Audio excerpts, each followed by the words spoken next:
எல்லா மதத்திலையுமே பாவ மன்னிப்புக்கென்று பல காரியத்தை வச்சிருக்கிறாங்க. பரிகாரம்ன்ற பேர்ல பணம் செலவு பண்ணி இதை பண்ணா பாவம் போயிடும், இதை பண்ணா பாவம் போயிடும். எல்லா மதத்திலையுமே பாவ மன்னிப்புக்கென்று சில ஒடுங்குகள் சடங்காச்சாரங்களை வச்சிருக்கிறாங்க. அது உண்மையை தானா? அதுல மாற்றம் கொண்டு வருதா? அது பாவத்திலிருந்து மனுஷன் விடுதலை கொடுக்குதான்னா இல்ல. தொடர்ந்து செஞ்சுக்கிட்டே இருப்பாங்க, அவ்வளவுதான். அவங்களுக்கு ஒரு நம்பிக்கை. சில தவறான நம்பிக்கையினால உண்மையான ஆசீர்வாதத்தை இழந்து தேடிக்கொண்டே இருக்கிற மக்கள் தான் அதிகம். ஆனால் இயேசு கிறிஸ்து தான் மனிதனுடைய பாவத்தை மன்னிக்க அதிகாரம் பெற்ற ஒரே ஒருவர். ஏன் தெரியுமா? அவர் பாவிகளை ரட்சிக்க வந்தது மாத்திரம் அல்ல, மனிதனுக்கு பாவ மன்னிப்பை உண்டாக்க பரிகாரத்தை உண்டாக்கினார். பரிகாரம் அவசியம் இல்ல. அப்ப எப்படி பரிகாரம் பண்ணினார்? சிலுவையிலே தன்னை மறிக்க ஒப்பு கொடுத்து தன்னுடைய ரத்தத்தை. ஒரு கடவுள் இந்த உலகத்தை படைக்கிறார். இந்த உலகத்தில் உள்ள அனைத்தையும் படைக்கிறார். மரம், செடி, கொடிகள், நீர், காற்று, ஆகாயம், சூரியன், சந்திரன், நட்சத்திரங்கள், வானமண்டலம், பூமிக்கு அடியில் நிலக்கரி, பெட்ரோலியம், உப்பு, மனிதனுக்கு தேவையான எல்லாவற்றையும் படித்து, மனிதனையும் படித்து, கடைசியில் அந்த இறைவன் கடவுள் மனிதனாகவும் பிறக்கிறார். எல்லாவற்றையும் படித்து விட்டு கடைசியில் மனிதனாகவும் பிறக்கிறார். அவர் மண்ணில், இந்த பூமியில வந்து ஒரு கன்னிகையின் வயிற்றிலே, ஒரு பெண்ணின் வயிற்றிலே அவர் மகனாக பிறக்கிறார், குழந்தையாக பிறக்கிறார். ஏன் இந்த கடவுள் வந்து மனிதனாக பிறக்கணும்? ஏன்னா மனுஷனை படைச்சிட்டாரு.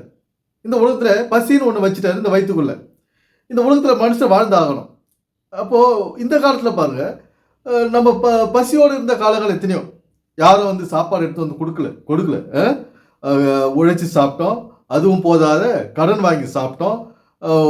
உழைக்கிறதுக்கு வேலையும் இல்லாது இருந்தது அந்த காலத்தில். 40-50 வருஷத்துக்கு முன்னால் விளைச்சல் சரி கிடையாது, ஒரு நல்ல பலன் கொடுக்காது இந்த நெல் வயல்கள்லாம்.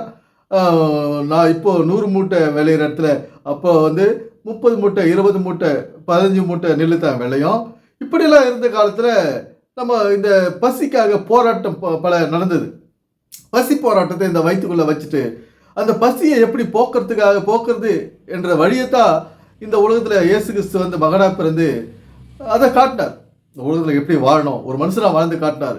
அப்படி அந்த மறைப்புள்ள ரகசியங்களாகவும் அவர் வாழ்ந்து காட்டி வச்சு அவர் வாழ்க்கையில் மறைந்திருக்குது. நம்முடைய வாழ்க்கை அவருடைய வாழ்க்கையில் மறைந்திருக்கிறது. இன்று நாம் வாழும் வாழ்க்கை அவருடைய அந்த காலத்திலே இயேசு கிறிஸ்து 2000 வருடத்துக்கு முன்னாலே வாழ்ந்த காலத்தில் அவர் வாழ்க்கையிலே நம்முடைய வாழ்க்கை மறைந்திருக்கிறது. அவருடைய வாழ்க்கையில் நடந்த நிகழ்ச்சிகள் இன்றும் நம்முடைய வாழ்க்கையில் நடந்து கொண்டிருக்கிறது. அவர் வாழ்க்கையிலே அது மறைமுகமாக நடக்கிறது, நம்முடைய வாழ்க்கையில் அது நேரடியாக வெளிப்படையாக நடந்து கொண்டிருக்கிறது. ஒரு இறைமகன் இயேசு இந்த உலகத்தில் வந்து பிறக்கிறார். ஏன் பிறந்தாரு அப்படின்னு கேள்வி கேட்கிறாரு மோகன் சி லாசரஸ். கேள்வி கேட்கும்போது என்ன சொல்றாரு? நம்முடைய பாவத்தை போக்க வந்து பிறந்தாரு. நம்ம பாவத்திலிருந்து நம்ம பாவத்தில் அகப்படக்கூடாது, அதுலேருந்து மீண்டு வரணும் அப்படின்னு சொல்றாரு. அதுக்கப்புறம் ஏன் மரிச்சாருன்னு கேட்டா, ஏன் சிலுவையில் அறையுண்டாரு அப்படின்னு கேட்டா, நம்முடைய பாவத்துக்காகத்தான் அவர் சிலுவையில் அறையுண்டாருன்னு ஒரே வார்த்தையில முடிச்சுட்டு போயிடுறாங்க இன்றைய கிறிஸ்தவர்கள். இன்றைய போதகர்களும் பாஸ்டர்களும் காலகாலமா இந்த ஒரே வார்த்தையை தான் சொல்லிக்கிறாங்க. எதுக்காக பிறந்தாரு? நம்முடைய பாவத்தை போக்க. எதுக்காக மரிச்சாரு? நம்முடைய பாவத்தை போக்க. அப்போ யார் பாவி? நான் பாவியா? இல்லை நீங்க இந்த செய்தியை கேட்குற நீங்க பாவியா? இந்த பைபிளில் ஒரு வசனம் இருக்குது, என் தாய் என்னை பாவத்திலே கர்ப்பம் தரித்தாள்னு சொல்லுது. தகப்பன் என்னை என்னை பாவத்திலே கர்ப்பம் தரித்தாருன்னு எந்த வசனத்தையும் இல்லை. உன் தாய் உன்னை பாவத்திலே கர்ப்பம் தரித்தாள், என் தாய் என்னை பாவத்திலே கர்ப்பம் தரித்தாள் அப்படின்றதான் இங்க இருக்குது. அப்போ கர்ப்ப பிறப்பு, ஒரு பிரசவம்ன்றது பெண்ணுக்கு ஏதாவது நிகழ்வு. கரு உண்டாகி அதுக்கு அது வளர்ந்து முழு உருவு பெற்று அந்த கருவில் நம்முடைய உருவம் அதுக்கு பிள்ளையா பிறகுது தாயின் வயிற்றில் தான். அந்த தாயின் வயிற்றில் பிறக்கும் போது பல வழிகளை இது அந்த குழந்தை வெளியே வருது. தாய்க்கு ஏகப்பட்ட வழியை கொடுத்துட்டு தான் அந்த குழந்தை வெளியே வருது. இந்த வலி என்றது தான் இங்கே பாவம். அது தாயின் வயிற்றிலே குழந்தை வெளியே வரும்போது தாய் படும் பாவம் வலி. ஏன்னா இப்போ நம்முடைய வாழ்க்கையில் பல வழிகளை மனுஷனா பிறந்துட்ட பிறகு குழந்தையா வளர்ந்து வரும்போது, நம்ம குழந்தை பருவத்திலிருந்து வளர்ந்து வரும்போது பள்ளி படிப்பு, காலேஜ், வேலை, இதெல்லாம் நமக்கு எதுவுமே சாதகமாக நடந்தில்லை. ஏன்னா எதுவுமே நம்ம கேட்ட உடனே நினைச்ச உடனே நடந்தில்லைங்க. பல போராட்டங்களுக்கு மத்தியில் தான் இங்கே நம்முடைய வாழ்க்கையை வாழ்ந்து நிற்கிறோம்.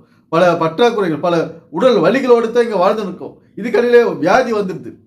ஏன்னா இந்த வியாதியிலிருந்து எப்படி நம்ம தப்பிக்கிறது, இந்த வறுமையிலிருந்து இல்லாமையிலிருந்து எப்படி நம்ம விடுபடுறது, இதைத்தான் சொல்ல வந்தார் இயேசு கிறிஸ்து. மனிதனாக குழந்தையாக, இந்த மனித குழந்தையாக இந்த பிறந்து வாழ்ந்து காட்டினார் நமக்காக. எப்படி இந்த உலகத்திலே நாம் வறுமையிலிருந்தும் வியாதியிலிருந்தும் விடுபட வேண்டும் என்ற ஒரு வாழ்வியல் சொல்லிக் கொடுக்குறது. அவரு அங்க மனிதனா வந்து பிறக்கிறார். அவர் வந்து என்னை பத்தி சொல்லுங்கன்னா, நான் கடவுள் போய் ஊரெல்லாம் சொல்லிட்டா, இயேசு கிறிஸ்து பிறந்துட்டாருன்னு சொல்லிட்டு கிறிஸ்மஸ் தாத்தா வேஷம் போட்டுக்கின்னு ஊரா போயின்னு வீடா போயின்னு டான்ஸ் ஆடிக்கின்னு இருந்தா என்ன, அது பைபிளுக்கு ஒத்துக்காத விஷயம். பைபிள் சொல்லாத விஷயத்தை இவங்க தீவிரமா செய்யறாங்க. இங்க பைபிள் எதற்காக, இயேசு கிறிஸ்து எதற்காக மனிதனாக பிறந்தார், அந்த பிறப்பின் ரகசியம் என்ன அப்படின்னு பார்த்தா, நாம அனுபவிக்கிற வலியும் வேதனையும் வறுமையும் வியாதியும் இங்கே அனுபவிக்க கூடாது, வரக்கூடாது நமக்கு. அதற்காகத்தான் இயேசு கிறிஸ்து மனிதனாக பிறந்து உலகத்திலே வாழ்ந்து காட்டினார் 33.5 வருடம். இதெல்லாம் வந்து யாருக்கும் யோசிக்கிறது கிடையாது. அது ஒரு பண்டிகையா, அது ஒரு கொண்டாட்டமா வாழ்ந்து காட்டிட்டு போயிருது, அனுபவிச்சுட்டு போயிருது. அதுக்கப்புறம் மறுநாள் சண்டை சச்சரவு. இதே கடன் வாங்கி கிறிஸ்மஸ் கொண்டாடுறவங்க நிறைய பேர் இருக்காங்க. மோகன் சிராசு ஒரு மெசேஜில் கொடுத்துருக்காரு, 21 ஒரு மெசேஜ் வாங்கி ஜீசஸ்ல. அப்போது ஒரு லேடி வந்து என்ன போடுறாங்க, நாங்கள் கடன் வாங்காத கிறிஸ்மஸ் கொண்டாடணும் அப்படின்னு அவங்க கமெண்ட்ஸ் பண்ணியிருக்காங்க. இவர் மறுநாள் 2வது நாள் அவருடைய மெசேஜில் என்ன சொல்கிறாரு, யாரும் கடன் வாங்காத கிறிஸ்மஸை கொண்டாடுங்க, அவங்ககிட்ட இருக்கிற வசதிக்கு ஏற்ற கிறிஸ்மஸ் கொண்டாடுங்க அப்படின்னு இவர் பிரசங்கம் பண்றார். இங்க கடன்காரனா ஏன் மாறுறோம்? ஏன் நமக்கு பணம் சம்பாதிக்கிற அறிவு இல்லை, அந்த உணர்வு இல்லை. நமக்கு பணம் சம்பாதிக்கிற உலகத்தில் பணம் முக்கியம், வாழ்க்கைக்கு பண தேவைகள் அதிகம் தேவை. அது இருந்தாலும் நம்ம இங்கே சாப்பிட முடியும், படுக்க முடியும், உறங்க முடியும், எல்லா வசதியும் நமக்கு கிடைக்கும். பணம் இருந்தால் தான் சொந்த வீடு கிடைக்கும், படுத்து நல்லா சுகமா தூங்கலாம். இவ்வளோ இந்த பணம் இருந்தால் தான் இங்கே. அப்போ இங்க பணம் இல்லைன்னா கடன் வாங்குறது, அந்த பணத்தை எப்படி நம்ம தேடி போறது? இந்த உலகத்துல எல்லாரும் ஒரே வழியில தான் போய்க்கிறோம், அது கல்வி வழி. அந்த கல்வியினுடைய முக்கியத்துவத்தை தான் கிறிஸ்து பிறப்பின் வாழ்க்கை வரலாறு சொல்லுது. அவருடைய வாழ்ந்த காலத்தில் ஒரு மனிதன் இந்த உலகத்தில் எப்படி பிறந்து வளர்ந்து பள்ளிக்கு சென்று கல்லூரிக்கு சென்று வேலை செலவுக்கு சென்று சம்பாதித்து குடும்பமாக சேர்ந்து வாழ்கிறானோ, கடைசி வரை கல்லறை முதல் கருவறை முதல் கல்லறை வர, இதுதான் இயேசு கிறிஸ்து வாழ்க்கை வரலாறு மறைபொருளாக மறைஞ்சிருக்குது, புதை பொருளாக மறைஞ்சிருக்குது. நம்முடைய நிஜ வாழ்க்கை, அவருடைய நிழலாட்டமான விஷயங்கள்ல இது மறைஞ்சிருக்கு. இதை பற்றியெல்லாம் இவர் சிந்திக்க மாட்டார். இவருக்கு தெரிஞ்சதுலாம் பாவம் பாவம் பாவி பாவி நம்மளை பாவின்னு சொல்லிட்டு நம்ம பாக்கெட்டில் இருக்கிற பணத்தை எடுத்துகிட்டு போயிடுறாரு. மோகன் சிராசு அவர்கள் இது மாதிரி ஏகப்பட்ட பேர், ஏன்னா நாங்கள் லைனாக பேரை சொல்லலாம். என்ன பால் தினகரன், இது மாதிரி நான் தான் பாஸ்டர், நான் பெரிய போதகர், நான் தான் வல்லைமல்ல, நான் தான் பெரிய பிரசங்கியாருன்னு சொல்கிறாங்களா, அந்த பாவன்னே நம்மளை மட்டம் தட்டி, நம்மளை பணத்தில் ஒரு வளர்ச்சி இல்லாத, நம்மளை மேலும் மேலும் வளர்ச்சியை அடக்கி குன்ற வைத்து நம்ம தலையில் கொட்டினே இருக்காம, நீ பாவி நீ பாவம் செய்யாது, நீ பாவம் செய்த மன்னிப்பு கேளு. என்ன பாவம் செய்தா? படிக்காதது தான் பாவம், பணம் சம்பாதிக்கிறது தான் பாவம். என்னது? பணம் சம்பாதிக்கிற வழியை, நல்ல வழியை தேடாதது தான் பாவம். இந்த பணம் சம்பாதிக்கிற வழியை வழியில் நம்ம போலன்னா, அந்த வழியை நம்ம தேடலைன்னா நம்ம தான் பாவி. எப்படி? நம்ம தான் பாவி. பணம் சம்பாதிக்கிறதுக்கு என்னென்ன வழி இந்த உலகத்தில்? கல்வி கற்றா பணம் சம்பாதிக்கலாம், உழைத்தா பணம் சம்பாதிக்கலாம். கல்வி கற்கிற வழியில் கல்வி கற்கணும், உழைக்கிறவங்க உழைக்கணும், படிக்கும் பிள்ளைங்க படிக்கணும், படிக்கும் பிள்ளைகளுக்கு படிப்பு சொல்லிக் கொடுக்கணும். இதுதான் நடக்க வேண்டிய வேலை, பணம் சம்பாதிக்கக்கூடிய வழி. இந்த வழியை தான் இயேசு கிறிஸ்து நானே வழியும் சத்தியம் ஜீவனமாக இருக்கிறேன் என்றாரு. அதனால பாவி என்று நம்மை பார்த்து இவர்கள் பேசும் பேச்சை நாம் காதில் வாங்காமல் நம்முடைய வாழ்க்கையை, வெற்றி வாழ்க்கையை நல்ல சீரும் சிறப்பமாக வாழ்ந்து நல்ல முறையில் வாழ்வோம். எனவே சிந்திப்போம், செயல்படுவோம். நன்றி, வணக்கம் நண்பர்களே.